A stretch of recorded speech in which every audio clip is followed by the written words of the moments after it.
Hello, team. We have a challenging case ahead of us.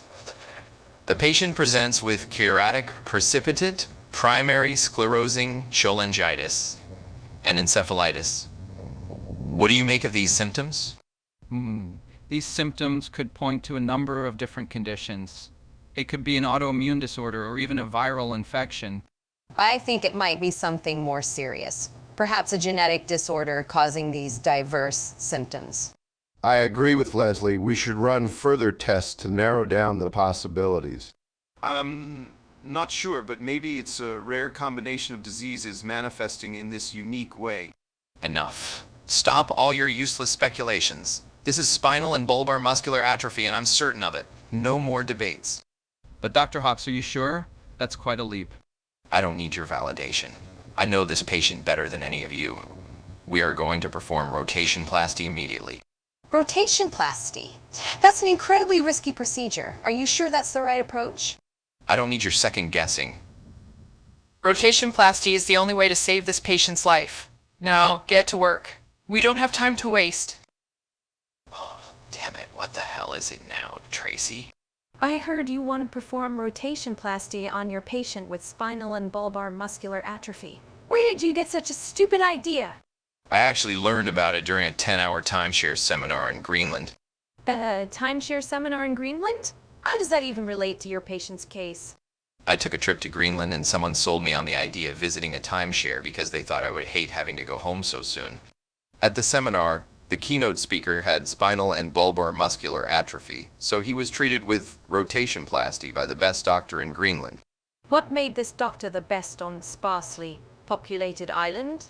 He managed to perform a rotationplasty on himself, despite the challenges of spinal and bulbar muscular atrophy, and wanted to thank himself by building a timeshare in Greenland.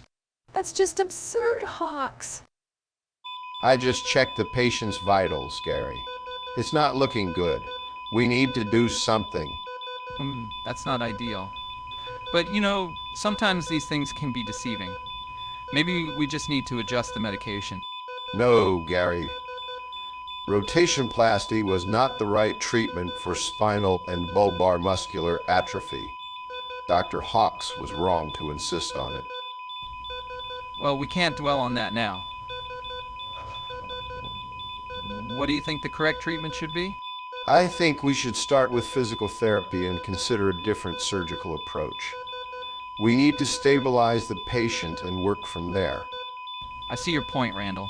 Let's focus on the next steps and do everything we can to help the patient.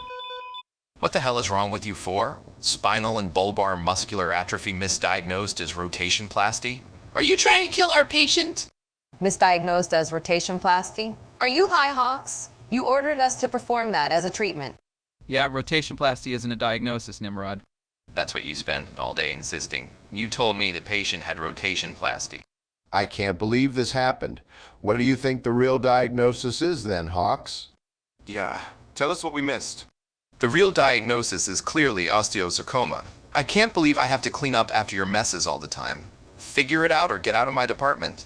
Osteosarcoma doesn't leave much of a mess outside of the patient, Hawks. This sandwich looks great, Johnson. How are things going in the oncology department today? Thanks, Hawks. Things are a bit challenging, but we're making progress with our patients. It's always tough, but seeing them fight gives me hope. I can only imagine. Speaking of tough cases, I've been mulling over this one patient of mine.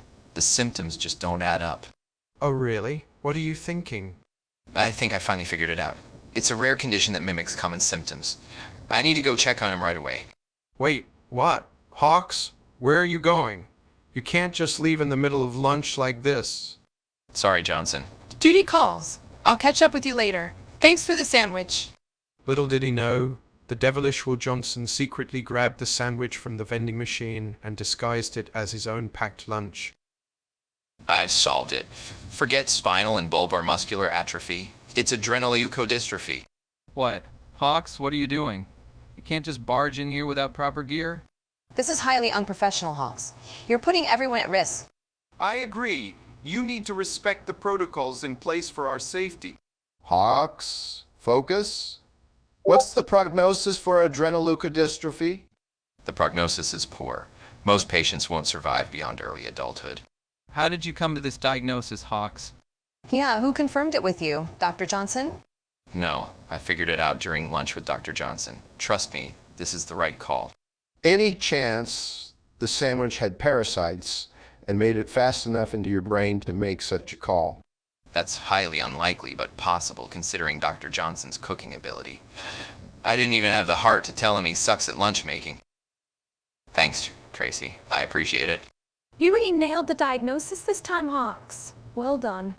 It wouldn't have been a disaster if I didn't have such incompetent doctors on my team. Hold on a second. You were the one who made the wrong diagnosis initially. Well, my team could have caught it sooner if they were more competent. You can't shift the blame onto them when you were the one who made the mistake, Hawks. I need a break. Let's revisit this later.